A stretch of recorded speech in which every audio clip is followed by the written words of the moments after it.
Hi, Penny. So good to have you here for the last episode in our Progressive Soul Dialogue series. Can't believe it's the last one. Well, it's the last one of the first one, so it's like we'll have something for season two. We just gotta like group and and see where we're gonna take this. Um, just to quickly run through what we've talked about, we started with intentions. Mhm. And we talked about what's an intention, and we touched on contemplation and being positive about manifesting and writing it down. And then in our second episode, we actually talked about intuition and gut feeling and Mhm. how we should learn to listen to ourselves Yeah. first and foremost. And then episode three was quite deep because we talked about self awareness and consciousness and ego. Um, and then we moved into the art of listening just to like drill down how important it is to listen. And last week we talked about stardust and energy and how there's like this universal connectivity um, thread. And today I'd like it for us to like bring all of these together in one. Oh, and sorry, I forgot to say it, but we actually started with like our experiment episode about owning your power. So that was like the grand start of it all. Mm. Um, yeah, quite a lot we've Yeah. covered. So, how do we summarize that in a couple of minutes? I mean, I don't know. Let's run through them again. Let's start with like owning your power, the one I Mm. almost forgot about. Um, yeah, I think you know what? I think that's a really key one, and it's something that I've been teaching my students and in my mentoring sessions quite a lot in the last 18 months, maybe a bit longer, but it's becoming more and more important. And a lot of people are sensitive, even if they're not mediums or working as mediums. You know, we all have a certain amount of sensitivity and intuition that's natural within us. And we do, you know, if we stereotype, there are people out there that are the kind of poor me's or the victims, and you know, life's always going wrong for them and that kind of thing. And they always sort of attract or attach themselves, you know, metaphorically speaking, to people that are a bit more positive and forward thinking and try to overcome their own personal issues. So sometimes what can happen is when we're naturally sensitive people, we tend to give time and space to those that are in need. And that's a great thing. It's a really good thing to do. And especially when times are tough. And, you know, this year has been a challenging year for everybody in one way or another. So we can still give people time and space, but we don't have to give so much of ourselves where we feel drained. And I think a lot of people will relate to that feeling that, you know, sometimes when they're around a stereotype, um, they might feel like mentally or emotionally drained afterwards, you know, and a lot of people relate to that. And that comes down to owning your power. And it just means that you listen, which was one of our uh, sessions. You give time, you listen, but you don't allow the energy exchange to drain you. Okay, that's the owning your power. And this is something we can all do and we can all learn from, irrespective of whether we're mediums or psychics or not. And by doing that, you want to listen inward, you know, you want to listen to your own, your, whether you call it your higher self or your own intuition or your soul. you want to just listen to what's good for you, what's right for you, and to find that balance between your consciousness and or your conscience. I'm getting myself muddled here. Your conscience and your duty. So sometimes, these people in our lives are our friends, are our family. We love them, we care about them, but sometimes we find them a bit emotionally or mentally challenging. And so if we find that balance and listen to our soul, listen to our energy, our power, and start to own that space within, then we can give what we're prepared to give without giving so much that we become drained. So hopefully that's just kind of started to tangibly link up a couple of those sessions that we had together.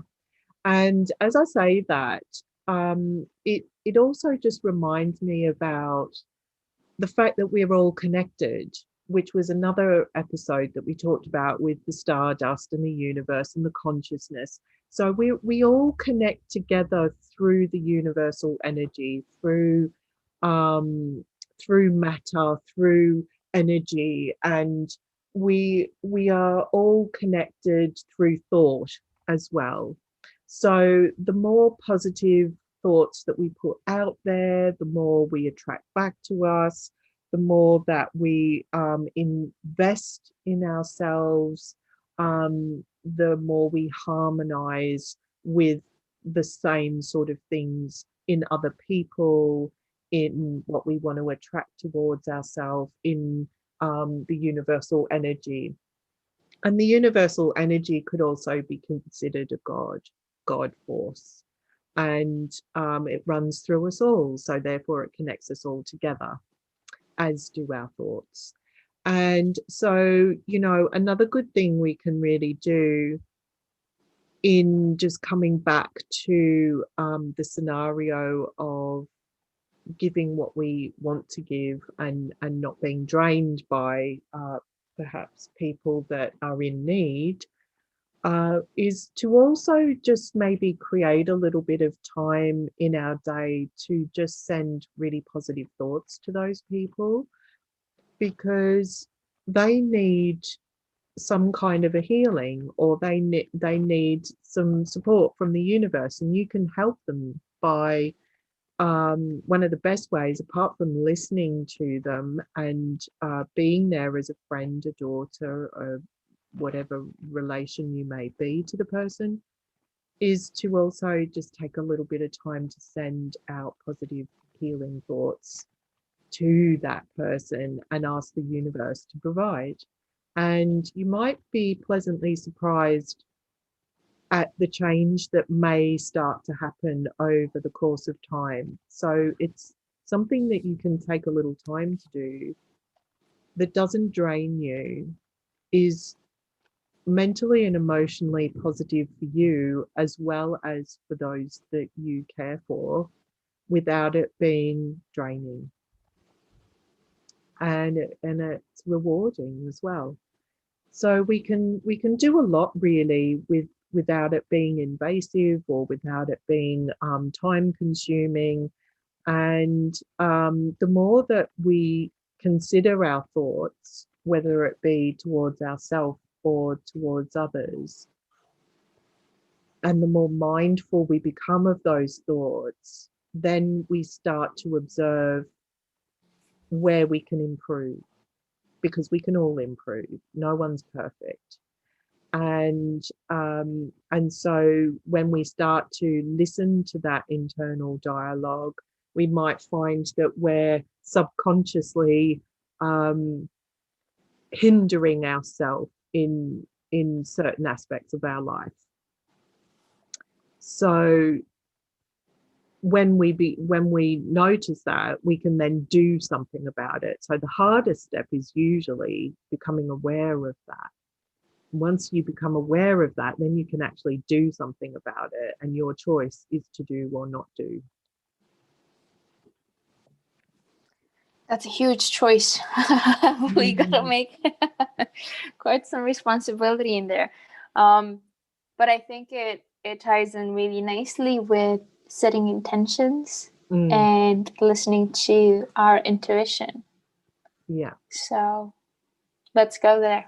Let's go there. Okay. So, setting intentions is something that, it's not new. It's been around for millennia, just with different names, different practices. And so it's certainly not something new in the sense of it's been out there in different guises. I'm not the first person to talk about it, and I won't be the last, I'm sure. So, setting intentions has been something that I put into practice for myself to see if it really worked. And I think this is important that, it's good to sort of think, oh, that seems like a good idea. But until you put it into practice and see it work for yourself, then it becomes something more tangible rather than just hearing about it or reading about it. So, all of these things that I've done in regards to intentions have been things I put into practice a number of years ago and then started to talk about in some blogs that I've done. And each year, I became more observant and I tried different things. And what I found quite powerful for me was rather than doing New Year resolutions, like a lot of people talk about, I would set my intentions for the year ahead, but I would do it at the winter solstice in the Northern Hemisphere, which is a few days before Christmas. So it's around the 20th, 21st, sometimes the 22nd of December. So I use the winter solstice as quite symbolic of, it is the shortest day of the year. Each day after that day is going to be coming a little brighter, a little lighter. It's a time of renewal. It's a time of new growth. It's a time, where, we've settled into winter and I've done my contemplation in that lead up to the winter solstice, and then I've sort of thought about what is it that I want to work on with myself, what do I want to attract to me in the coming year.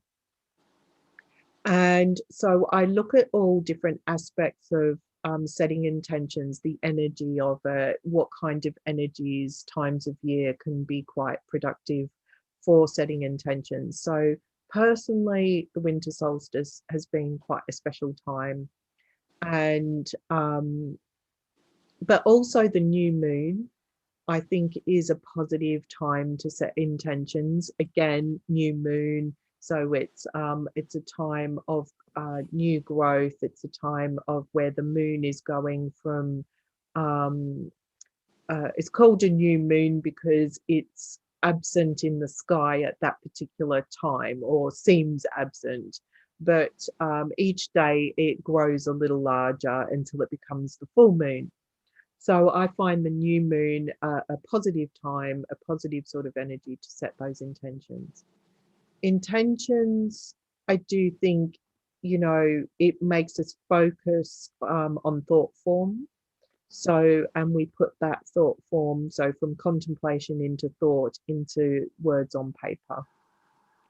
So that is a process which becomes more, let's say, solidified over the process. And, we should consider carefully what it is we want to bring to ourselves. So I think I've mentioned before, one year I put down that I wanted to be a better person, because I think we can all improve when no one's perfect. And that's a pretty positive thing to want for yourself, to be a better person, or at least I thought so. And that's something that I've carried over for a few years because it's pleasantly surprised me the way in which, when I reflect back on my intentions from the previous year, I sort of set the intentions and then leave it to the universe. I don't ponder them and contemplate them every day of the year, and I let it go out there once I've put that groundwork in. So the very first year that I'd done that, I thought, oh, what's happened this year that's made me a better person? And I'd had a very challenging year that year personally, but out of it, um, through some of that challenge, was that I learned how to send healing to people that were being quite negative towards me.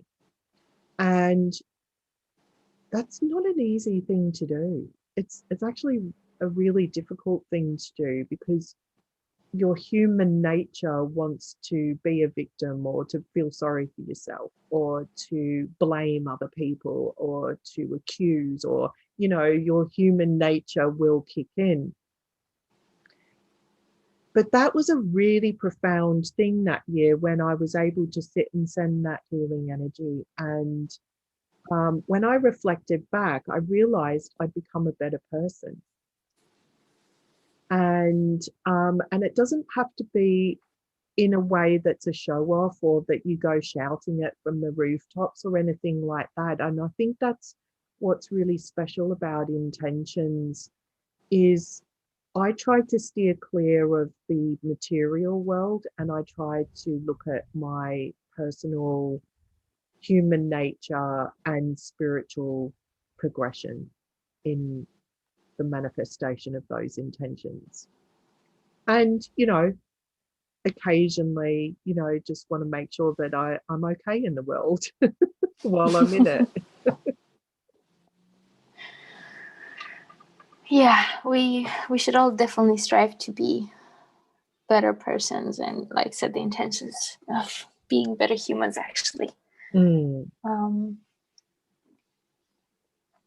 um, moving from moving sliding into that, um, from that perspective, I think we're like going really beautifully into self-awareness and ego, and that um, duality of honesty with self, but also that knowing of your strengths and lesser strengths. And you said something beautifully when we recorded that session, which is, um, master your mind and listen to your soul's calling. And you also said that we're invincible, um, as long as we carve the space and time to observe and be still. Um, which I thought was really beautiful. I have like a huge note here mm. um, on this. So let's go a bit into that. Okay, well, wow, I'm glad you were listening. and, uh, and really flattered you made a note of that. And when you said it back, I thought, oh yeah, that is quite nice. That's quite profound. So I think mastering your mind is a key factor in a lot of this, and and that's what helps you to listen to your soul, or your inner being, your spirituality, and helping to realize that the outside world isn't the be all and end all, because the inside world is what's eternal and what's progressive, and is invincible. So the more that we become aware of that and understand that, then the less important the outside world is, in the sense of, how many likes you get on Facebook, or how many friends you've got on Facebook, or how many followers you've got on Instagram, or something like that. That's all nice and that's wonderful, but what are you leaving behind in this world? What are you living for? What are you doing? How are you impacting the world through your thoughts, through your actions, through your deeds? And the material world or the outside world, yes, it's a certain form of reality, but the inside world, your soul, your spirit, your consciousness is that progressive and eternal aspect. And let's just put it this way, where I've come to, recently turning 50 years of age. Happy birthday! Woo! I want to throw that in. I want everyone to know that I'm now old and becoming wise. um, so and also forgetful, because now I'm losing my thread of what I'm saying, but that's another story. But anyway, but all of that is understanding that within us, where this progressive eternal power, and nobody can take that from us, nobody can destroy that. And the something that has really hit home to me is I want to do as much work on me internally, with my understanding of life, of other people, of my inner knowing, of my spirituality, of how I act and react. I want to do as much work on me and getting to be a better person, a better soul, a better spirit. I want to do as much work as I can on me now in this world, because when I get to the spirit world, I want to maximize my progression and learning when I get there. I want to fly. I want to explore the universe like it hasn't been explored before. I mean, I'm sure it has, but I want to embrace that um,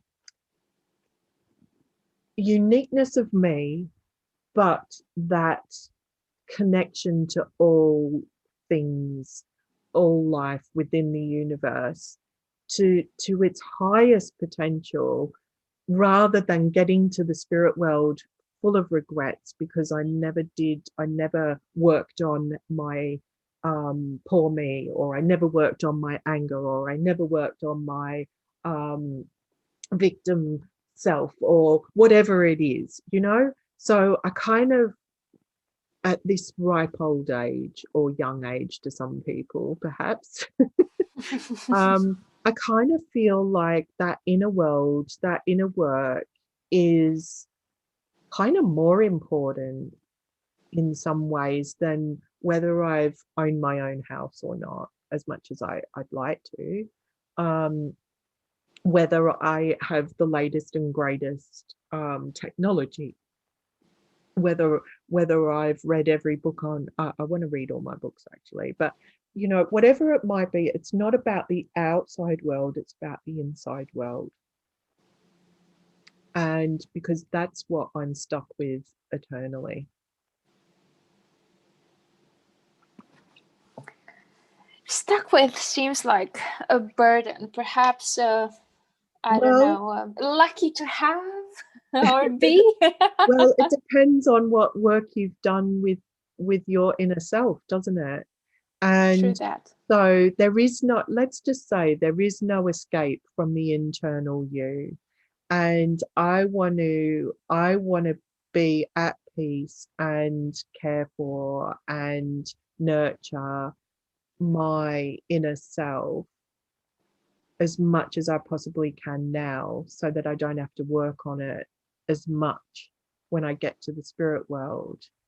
And because I am me, and I will continue to be me, just in a different form. And whatever I like or dislike isn't going to go away unless I work on it.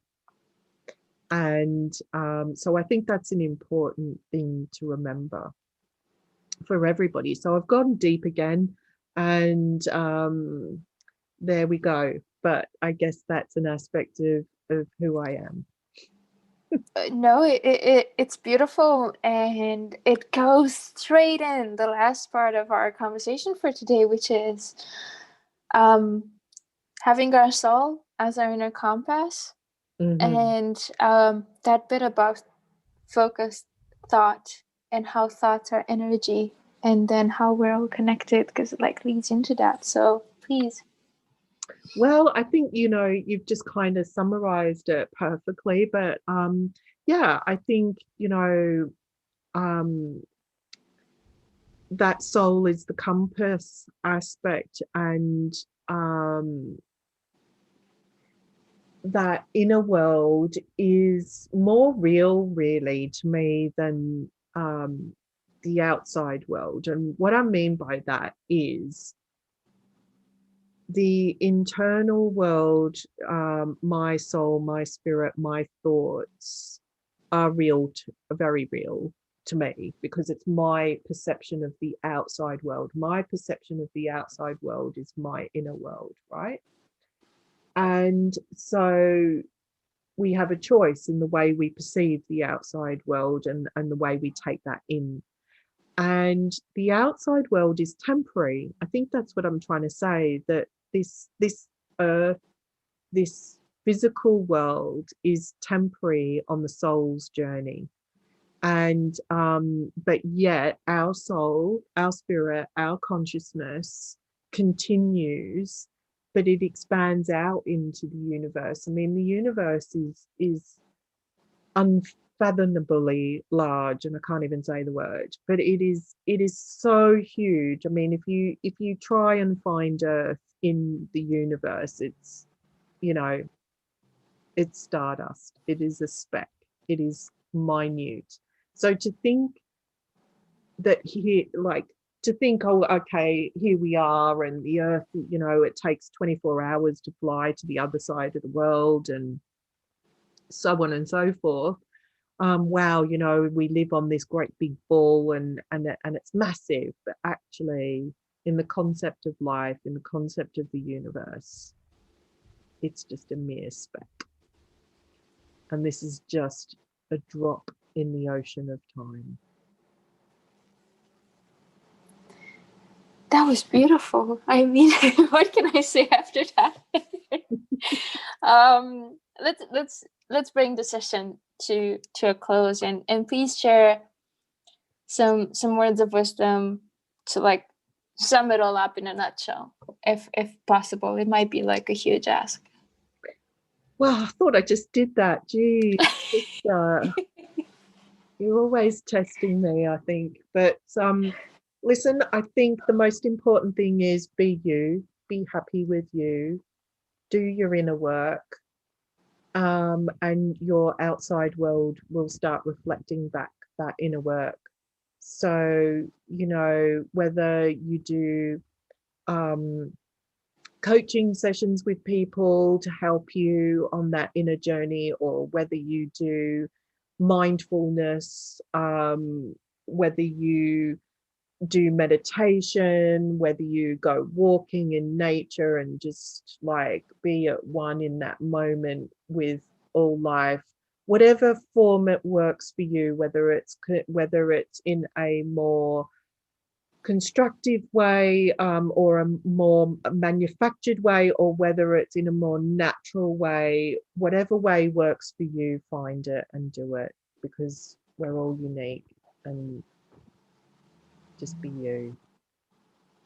Thank you, Penny.